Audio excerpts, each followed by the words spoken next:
शेतकऱ्यांसाठी प्रकल्प मागे पडले तरी चालते, नियोजन सुरू. शेतकऱ्यांना मदत करण्याची आमची पूर्ण भूमिका. चंद्रशेखर बावनकुळे. राज्यातील अतिवृष्टी, पूर आणि नैसर्गिक आपत्तीमुळे झालेल्या शेतीच्या नुकसानीवरून राज्य सरकार गंभीर आहे, असं महसूल मंत्री चंद्रशेखर बावनकुळे यांनी स्पष्ट केलं आहे. मंत्रिमंडळ बैठकीत सध्या नुकसान भरपाईच्या विषयावर सविस्तर चर्चा सुरू असल्याचं त्यांनी सांगितलं आहे. बावनकुळे यांनी म्हटले की आजच्या कॅबिनेट बैठकीत प्रथम जलसंपदा विभाग आणि त्यानंतर कृषी विभागाच्या नुकसानीचा आढावा घेतला जातो आहे.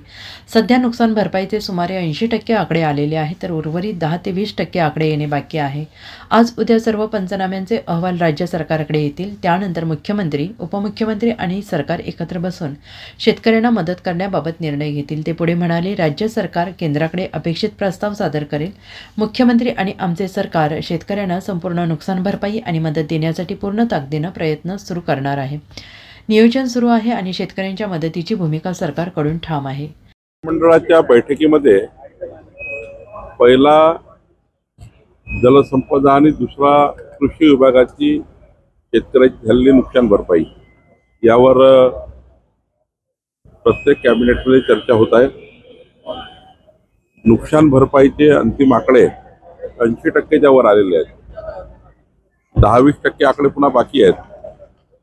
मला वाटतं आज किंवा उद्यापर्यंत राज्याचे संपूर्ण पंचनामे सरकारकडे येतील आणि मग राज्य सरकार याला माननीय मुख्यमंत्री अजित पवारजी, एकनाथ शिंदेजी बसून जो काही शेतकऱ्याला मदत करायची आहे त्या मदतीची घोषणा करतील आणि काही तर केंद्र सरकारलाही त्या ठिकाणी प्रस्ताव पाठवतील. जे केंद्र सरकारकडे अपेक्षित प्रस्ताव आहे तेही जातील. एकंदरीत ही बाब आपल्याला आवर्जून सांगेल की माननीय मुख्यमंत्री, आमचं सरकार हे शेतकऱ्यांना पूर्ण नुकसान म्हणजे शेतकऱ्यांना मदत करण्याकरता पूर्ण त्या ठिकाणी ताकद देणार आहे. जे काही करावं लागेल ते करणार आहे.